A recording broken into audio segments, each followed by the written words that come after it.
Welcome everyone. Thank you for joining me on this lecture. To those in person, feel free to take whatever seats you'd like. I hope you all grabbed snacks before this. For those tuning in online, thank you, and I hope you grabbed snacks for yourself already. This will be your introduction to this little archaeological project we've had going on, with further lectures to come. And I hope, after a while, that I learn to recognize many of your faces and tags in our future meetings. Now, without further ado, on to the lesson. Sector 392 of our galaxy, commonly known as the Isolated Sector, is a place only recently reached by galactic explorers and settlers. It's a place full of mineral-rich planets and old stars, prime real estate for industrial colonization and extraction. Well, it would be if we didn't get to it first, that is. The sector used to be engulfed in the Widow Nebula, a star cradle that is now contained to the center of the sector thanks to its slow death. Its previous deep red hue has given way to a purple and blue, depicting what many say is the shape of a shawl or a funeral drape. However, we're not here to focus on the production and profit potential of the region. Instead, we're focusing on a system within the center of the nebula, currently named Widow's Cradle. Widow's Cradle is a star system with a massive Class G star, a bright yellow, almost giving way to the white and size of a Class F star. It's hypothesized in current scholarship the star was even closer to Class F in its earlier years, though it's burned through quite a bit of its lifetime now. This solar system appears fairly normal at first glance, at least on a galactic scale, with 8 major celestial bodies and an asteroid belt rich in minerals which attracted the attention of those who first explored the Widow's Nebula. However, multiple different factors piqued the curiosity of early explorers alongside the mineral-rich asteroids, leading to the system's eventual settlement and the study we have here today.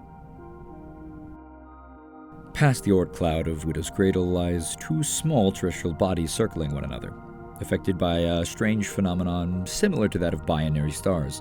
These 2 planets' gravitational pulls allows a stable orbit alongside one another on a common axis, while also continuing to orbit the star itself. Both planets are of the same material and are hypothesized to have been one larger planet at some point in the far past. However, other than this and their sheer distance from the Sun, they are unremarkable. Much closer to the general solar system lies a small, cold gas giant. Within its interior, upon its terrestrial core, is a sea of ammonia, with clouds of frozen methane within the larger clouds roiling upon the planet's surface. Alongside this, the planet spins at an incredible rate, with its days in comparison to standard galactic time at about 7 minutes. Further exploration of the giant is too dangerous for the effort and time required to land on such a hostile environment. Past the ice giant is a unique planet within any solar system, a gas giant's exposed core. It appears that this gas giant's previous outer gaseous coating has left it behind, bald and alone. Though the phenomenon itself is quite interesting, the rocky body left behind is fairly mundane. Now, at the gas giant at the center of the solar system, called Orphanage, is where the intrigue originally sprouted. This gas giant is a protostar that never really made its debut, with roiling surfaces of red and white gases. Though this is an interesting and certainly profitable find thanks to the abundance of elements able to be harvested, this gas giant's moon are of the most interest to us. 3 moons orbit this gas giant, all with atmospheres. These 3 moons, one of which is now settled by our researchers, were one of the greater finds within the system thanks to their viability for proper colonization and terraforming. However, it became clear that for a majority of our researchers, only 1 moon was properly viable. Orphan A is a moon with an atmosphere of nitrogen, hydrogen, and helium within a rocky and icy surface. This is where the main Widow's Cradle research station is located. Orphan B and C, B being the older and larger brother, are similar moons in all aspects except one. They have a primarily arsenic-based atmosphere. Thanks to this, though research has been enacted on both moons, they lack permanent settlement. Before we continue on with the story of the orphans, let us round out the system. Past Orphanage lays the mineral-rich asteroid belt that first brought attention to this system, full of vital ore required for habitat and shipbuilding efforts across the galaxy. Far past the asteroid belt into the system lies a small, green terrestrial world stripped completely of its atmosphere. This planet has signs of water, single-celled organisms within it, and falls within the right conditions for life, alongside being within the ideal habitable zone for the star. However, upon any observation, it is clear what has occurred to destroy such a promising garden. The weak magnetic field of the planet was clearly destroyed long ago, leading to a stripping of the atmosphere and a scouring of the surface by radiation. Now, the planet is sadly no more than a what-if.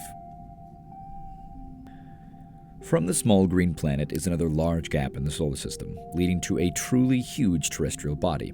This planet is over 38,000 kilometers in diameter, being the largest terrestrial body in the system by far. However, it is a barren and pockmarked world.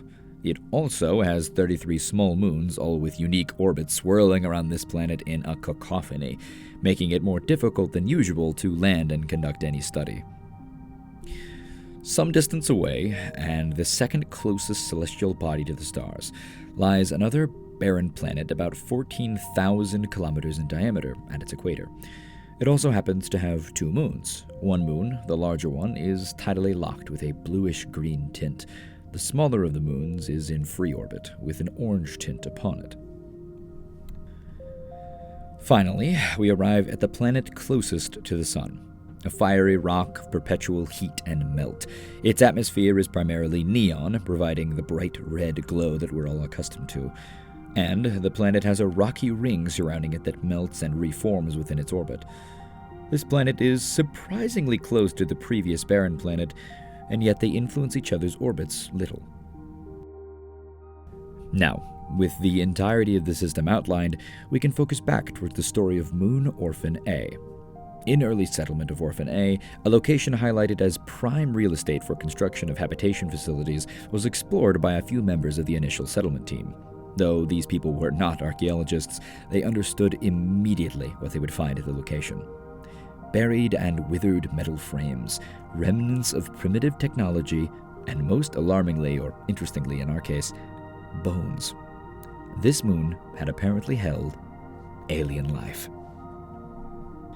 This shocking discovery would immediately be forwarded to the Galactic Exploration and Academia Initiative, which would be us, and the entire system would be established immediately as an ongoing research and archaeological site. A flood of researchers would pour in from the system, including yours truly, requisitioning the fledgling settlement and establishing it as the central base of operation for the Widow's Cradle. Initial studies were focused on the remnants upon Orphan A, but soon it became clear that Orphan A was not the origin for the species discovered. Initially, the small green planet now referred to as Jadis was assumed to be the origin. However, when exploration teams only found signs of multicellular organisms, and simple ones at that, they would look to other planets of the system.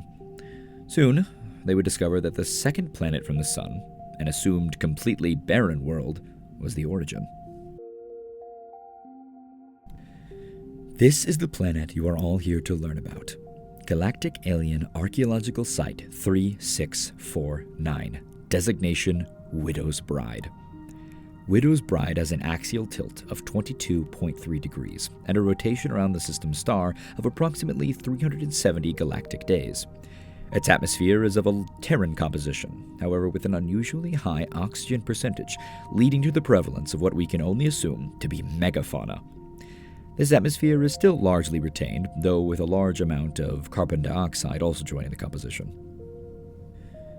On initial scans, the planet appeared to be barren and of no significance. However, with more detailed scans with specified parameters, it became clear that Widow's Bride was more impressive than she originally let on.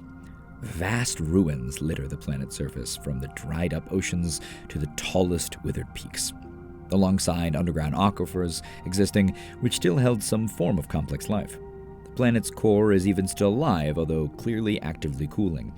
But in this analysis, we will be looking back on the simulated arrangement and life of the planet when it was truly alive.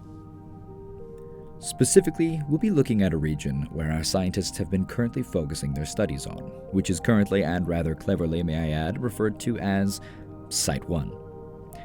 This area is north of the equator, surrounding this planet's equivalent of the Tropic of Cancer on old Earth, and centering itself around what used to be a warm inner sea. The planet itself was based around extremes in their mixtures, with latitudinal differences leading to wide variations in temperature. Near the equator, temperatures would reach upwards of 66 degrees Celsius, and at the poles, well below freezing. The ideal area for settlement around the world were near large bodies of water in any capacity, as in the deep cold, the ocean's currents would allow for slightly warmer temperatures, while in the heat, they would provide cooling and an opportunity for vast plant growth. Near and on the equator, vast jungles and deserts marked the landscape with shallow transitionary zones. Near and on the poles, however, only the hardiest of life could survive in the open, and caves or the ocean were often the main places for thriving ecosystems.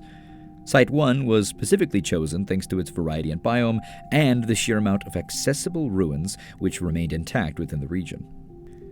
The planet's seas appeared to have been often rough, leading to the prevalence of rocky cliffs and an ever-changing coastline. The trade winds of the world flowed west to east according to models, helping the planet to dodge the challenges of east-to-west trade wind-fueled supercyclones and even more extreme temperature differences. The region is also notable for its large plateaus, even after the effects of the weathering winds within the southern and eastern continents.